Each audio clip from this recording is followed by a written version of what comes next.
कुकू कुकू, जल्दी चलो, जंगल की दूसरी ओर मेला लगा है, चलो हम मेला देखने जाते हैं। रुको, मैं अपनी मम्मा से इजाजत ले लूं। कुकू अपने घर के अंदर जाता है। कुकू की मम्मा मिर्ची साफ कर रही थी। मम्मा, जग्गू मेला देखने जा रहा है, मैं भी चला जाऊं?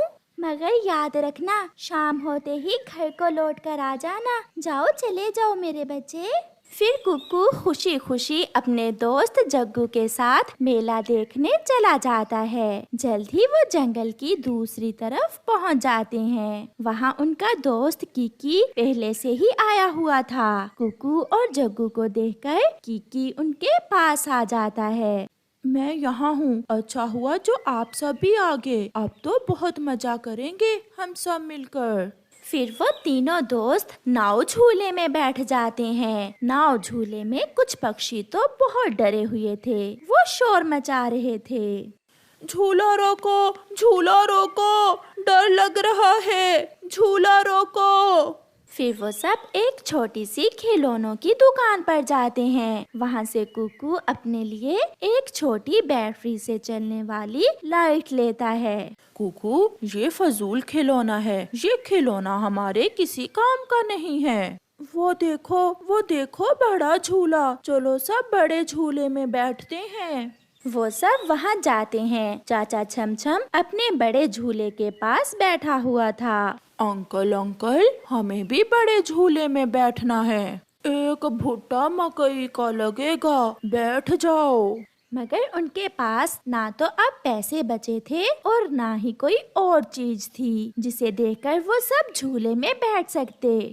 मेरे पापा कहते हैं मकई के भुट्टे किसान के खेत से मिलते हैं, चलो हम सब मकई के भुट्टे लेने जाते हैं। वो सब बच्चे थे, अभी छोटे थे, इसलिए कुछ सोचे बिना वो सब किसान के खेत की तरफ चले जाते हैं। वो उड़ते उड़ते दूर निकल जाते हैं। हम बहुत दूर निकल आए हैं, चलो हम वापस जाते हैं, ये रास्ता मैंने पहले कभी ही नहीं देखा। थोड़ा और आगे किसान का खेत होगा। वो नहीं रुकते, इसलिए कुकू को भी अपने दोस्तों के साथ ही जाना पड़ता है। फिर वो सब किसान के खेत में पहुंच जाते हैं। किसान अपने खेत में बैठा हुआ था। रुको रुको, अभी किसान खेत में है, जैसे ही किसान जाएगा हम मकई के भुट्टे ले लेंगे, तब तक तो झूले वाले अंकल भी घर चले जाएंगे। नहीं, अभी शाम होने में काफी समय है। वो सब इंतजार करते हैं। सूरज ढलने लगता है और शाम हो जाती है। फिर शाम को किसान अपनी बैलगाड़ी जोतकर अपने घर चला जाता है। चला गया, किसान चला गया। वो सब किसान के खेत से एक एक मकई का भुट्टा लेते हैं और वहाँ से चले जाते हैं। अभी वो थोड़ा ही उड़े थे कि अंधेरा भरने लगता है। अंधेरे में कुकू अपनी लाइट जला लेता है। देखा, मेरी लाइट हमारे काम आ गई। तुम कह रहे थे कि ये एक फजूल खिलौना है। यार कुकू, सच में ये तो बहुत काम की चीज है। उड़ते उड़ते वो किसी और ही दिशा में चले जाते हैं। वो सब रास्ता भूल जाते हैं। वो पुराना और सूखा हुआ जंगल था। वो सब एक पेड़ पर बैठ जाते हैं। मैंने आपसे कहा था कि वापस चलें, मगर आपने मेरी एक न मानी। हमें क्या खबर थी कि हम रास्ता भूल जाएंगे। यहाँ से आगे जाना खतरनाक है, हम यहीं बैठ जाते हैं और रात यहीं बैठकर गुजारते हैं। कुकू की मम्मा बहुत परेशान थी। जग्गू की मम्मा गौरी और कीकी की मम्मा लूसी कबूतरी चिड़िया के पास आती हैं। चिड़िया, मैंने मना भी किया था जग्गू को, मगर उसने मेरी एक न सुनी। अब न जाने मेरा बच्चा कहाँ होगा। गौरी बहन, मेरा कुकू तो शाम के बाद कभी भी घर से बाहर नहीं रहा, वो जरूर किसी मुश्किल में होंगे। सब बच्चों की माएं बहुत परेशान थी। फिर चिड़िया, गौरी और लूसी अपने बच्चों की खोज में निकलती हैं। वो जंगल की दूसरी तरफ मेले की जगह पर जाती हैं। वहाँ तो वीराना था, कोई भी पक्षी ना था। झूले थे और बड़े झूले के पास एक पक्षी सोया हुआ था। चिड़िया उसे आवाज देती है, झूले वाले पक्षी उठें, हम बहुत मुश्किल में हैं। चाचा छम छम नींद से जाग जाता है। आप सब इस समय तो झूले बंद हैं। आप सुबह आना। पक्षी, हम झूले लेने नहीं, अपने बच्चों की खोज में आई हैं। हमारे बच्चे सुबह मेला देखने आए थे, मगर अभी तक लौटकर घर नहीं आए। वो सब मेरे पास दोपहर के समय आए थे। उनके पास पैसे नहीं थे झूला लेने के लिए। फिर वो मकई का भुट्टा लेने चले गए और फिर यहाँ तो लौट कर नहीं आए। चिड़िया, चलो, हमें आगे घने जंगल में जाना होगा। हो सकता है बच्चे रास्ता भूलकर घने जंगल में चले गए हों। सब छोटे बच्चे बैठे हुए थे कि उड़ता हुआ मिट्ठू तोता कुकू की लाइट देखकर वहाँ आ जाता है। तुम सब कौन हो? अरे, तुम्हारा नाम तो जग्गू है और तुम कौवे के बेटे हो? हाँ अंकल, हम सब मेला देखने आए थे कि रास्ता भूल गए। चलो, मुझे पता है आपके जंगल का। आप सब मेरे पीछे पीछे आ जाओ, मैं आपको आपके घर तक छोड़ देता हूँ। ये सुनकर वो सब बहुत खुश होते हैं और वो सब मिट्ठू तोते के पीछे पीछे उड़ते हैं। कुकू अपनी टार्च से रोशनी कर रहा था। चिड़िया, वो देखो, वो सामने रोशनी नजर आ रही है। शायद कोई उस दिशा में जा रहा है। वो सब रोशनी की तरफ उड़ती हैं। मम्मा, मम्मा, हम यहाँ हैं। अपनी मम्मा को दूर से देखकर कुकू अपने दोस्तों और मिट्ठू अंकल को रुकने का कहता है। फिर गोरी, चिड़िया और लूसी भी वहाँ आ जाती हैं। बच्चों, हमने आपको बहुत ढूंढा, आप यहाँ कैसे पहुँच गए? ये सब तो सूखे जंगल में बैठे हुए थे। मैं इन्हें आपके जंगल छोड़ने जा रहा था। आपका नाम मिट्ठू है ना? हाँ हाँ गौरी, मैं कालू का दोस्त मिट्ठू ही हूँ। मैंने जग्गू को पहचान लिया था। मिट्ठू भैया, आपका बहुत बहुत धन्यवाद जो आपने हमारे बच्चों की रक्षा की। फिर सब माएँ अपने अपने बच्चों को साथ लेकर वापस उड़ती हैं।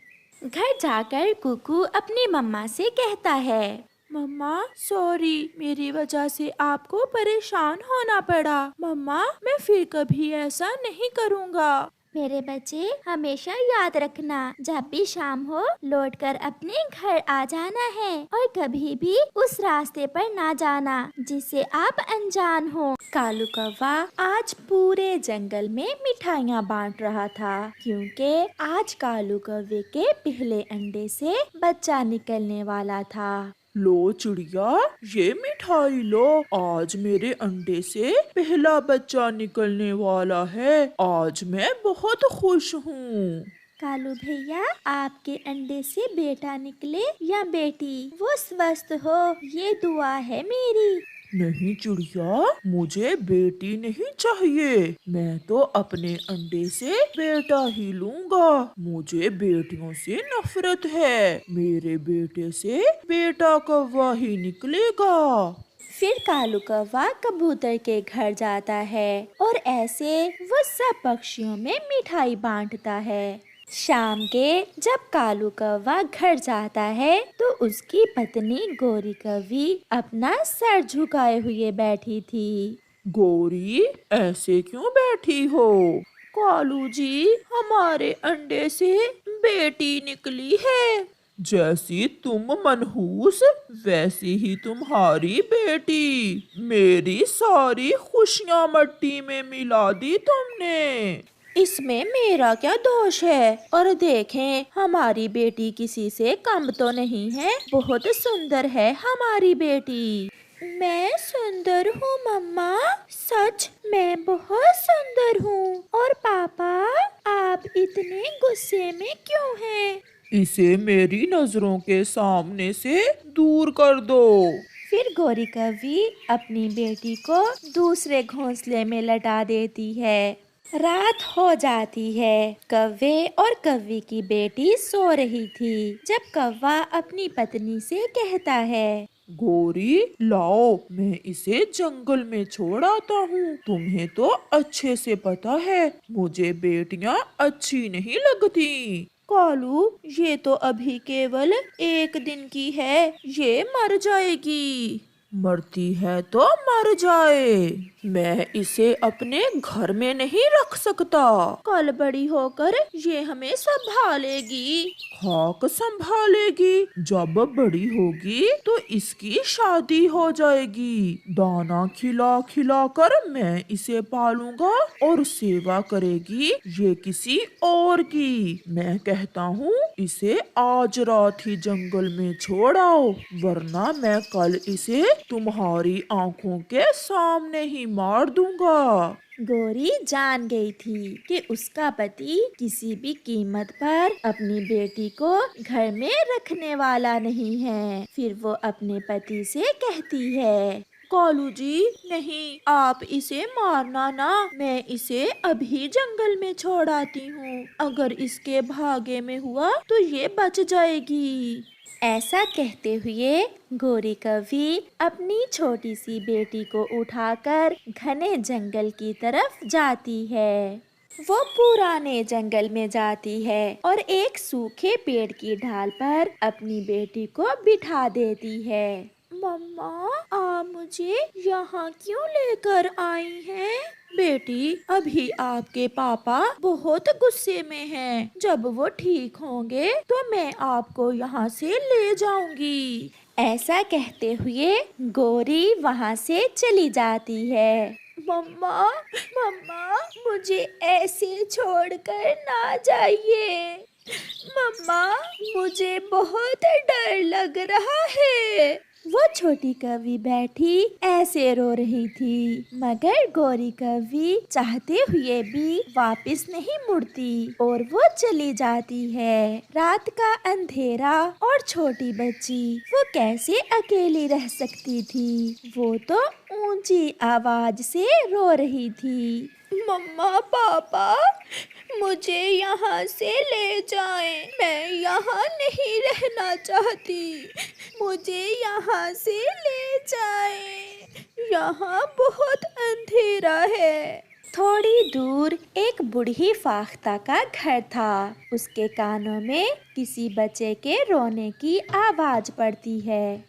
इतनी रात के ये कौन छोटा पक्षी रो रहा है और अपने मम्मा पापा को आवाज दे रहा है? मैं जाकर देखती हूँ। फिर बूढ़ी फाख्ता अपने घर से निकलती है। छोटी कौवी, आप कौन हैं? मुझे नहीं पता मैं कौन हूँ, मगर अभी थोड़ी देर पहले मेरी मम्मा मुझे यहाँ छोड़ गई है। मेरी मम्मा कहती थी कि पापा अभी बहुत गुस्से में हैं। ये सुनकर बूढ़ी फाख्ता समझ जाती है कि जालिम कौवे उस छोटी कौवी को मरने के लिए यहाँ छोड़ गए हैं। बेटी, आप मेरे साथ चलें। ऐसे वो बूढ़ी फाख्ता उस छोटी कौवी को अपने घर ले जाती है। घर जाकर बूढ़ी फाख्ता उस छोटी कौवी को भोजन देती है और उसे सुला देती है। ऐसे ही दिन और रात गुजरते गए और वो बूढ़ी फाख्ता उस कौवी को अच्छे से पालती है। वो उसे उड़ना सिखाती है। वो उस छोटी कौवी का नाम सुंदरी रखती है। सुंदरी भी उस बूढ़ी फाख्ता को ही अपना सब कुछ समझती है। चलो बेटी, देर हो रही है, हमें भोजन लेने जाना है। फिर सुंदरी कौवी बूढ़ी फाख्ता के साथ भोजन लेने चली जाती है। समय के साथ साथ कालू कौवा और उसकी पत्नी भी अब पहले जैसे ताकतवर ना रहे थे। वो भी अब थोड़े बूढ़े हो गए थे। एक दिन वो भोजन की खोज में जा रहे थे कि तेज बारिश शुरू हो जाती है और वो एक पेड़ के नीचे बैठ जाते हैं। कालू, अगर आज हमारी बेटी होती तो वो कभी हमें ऐसे मौसम में भोजन लेने ना आने देती। मैंने सोचा था कि अगले अंडे से बेटा निकलेगा, मगर मुझे क्या खबर थी कि फिर कभी हमारे घोंसले में अंडा आएगा ही नहीं। आज भी मेरी बेटी मेरी आंखों के सामने आती है। वो बहुत रो रही थी जब मैं उसे पुराने जंगल में छोड़कर आई थी। वो दोनों बैठे ऐसे बातें कर रहे थे कि एक तेज आसमानी बिजली सीधी आकर उन दोनों के ऊपर गिरती है, जिससे गोरी कौवी वही मर जाती है और कालू कौवे का एक पंख जल जाता है। वो गिर जाता है। काफी देर के बाद जब बारिश रुकती है तो मिठू तोता और चिड़िया वहाँ से गुजरते हैं। कौवों को वहाँ पड़े देख चिड़िया और तोता वहाँ आते हैं। कालू, ये क्या हुआ? गोरी तो मर गई है, ये सब कैसे हुआ? मेरा पंख आसमानी बिजली गिरने से जल गया है और गोरी मर गई है। मुझे मेरे घर छोड़ाओ। फिर चिड़िया और तोता कालू कौवे को उठाकर उसके घर छोड़ आते हैं। चिड़िया और तोता वहाँ से चले गए थे और कालू आज अपने घर में अकेला लेटा हुआ था। वो खुद से उठकर पानी भी नहीं पी सकता था। वो बहुत बेबस हो चुका था और फिर वो रोने लग जाता है। ऊपर वाले, मुझे माफ कर दो। ये सब मुझे मेरे ही कर्मों का फल मिला है। मैंने अपनी बेटी के साथ बहुत बुरा किया था। अगर आज वो मेरे पास होती तो मुझे पानी देती, मेरा ख्याल रखती। जब बूढ़ी फाख्ता को पता चलता है कि गोरी कौवी मर गई है और कालू कौवा अपाहिज हो गया है, तो वो एक दिन सुंदरी से कहती है, सुंदरी बेटी, चलो आज हमने कहीं जाना है। मगर कहाँ माँ? वहाँ जाकर आपको सब याद आ जाएगा। फिर बूढ़ी फाख्ता सुंदरी को साथ लेकर कालू कौवे की तरफ जाती है। जब सुंदरी उस घर में पहुंचती है तो उसे गुजरा समय याद आ जाता है और वो रोने लग जाती है। माँ, मुझे सब याद आ गया है। वो दिन भी जब मेरी मम्मा मुझे अपने साथ इस घर से लेकर गई थी। कालू कौवा अपनी बेटी को देखकर बहुत खुश होता है। आप मेरी बेटी अभी तक जिंदा हो? हाँ कौवे, जिसे ऊपर वाला बचाना चाहे उसे कोई नहीं मार सकता। मैं इसे अपने घर ले गई थी और मैंने इसे अपनी बेटी बनाकर पाल लिया था। सुंदरी तो बैठी रोए जा रही थी। पापा, मम्मा कहती थी कि आप बहुत गुस्से हैं। जब आप ठीक होंगे तो वो मुझे ले जाएंगी। मम्मा कहाँ है पापा? मर गई बेटी, आपकी माँ मर गई। और पापा, क्या आपका गुस्सा अभी तक है? नहीं मेरी बेटी, मुझे माफ कर दो। मैं बहुत बुरा हूँ। मुझे मेरे किए की सजा मिल चुकी है। फिर सुंदरी और बूढ़ी फाख्ता कालू कौवे को अपने साथ ले जाती हैं, मगर शायद कालू कौवा खुद को कभी माफ नहीं कर पाएगा। प्यारे दोस्तों, इस कहानी से हमें सीख मिलती है कि बेटी हो या बेटा, हमें उन्हें एक समान मानना चाहिए।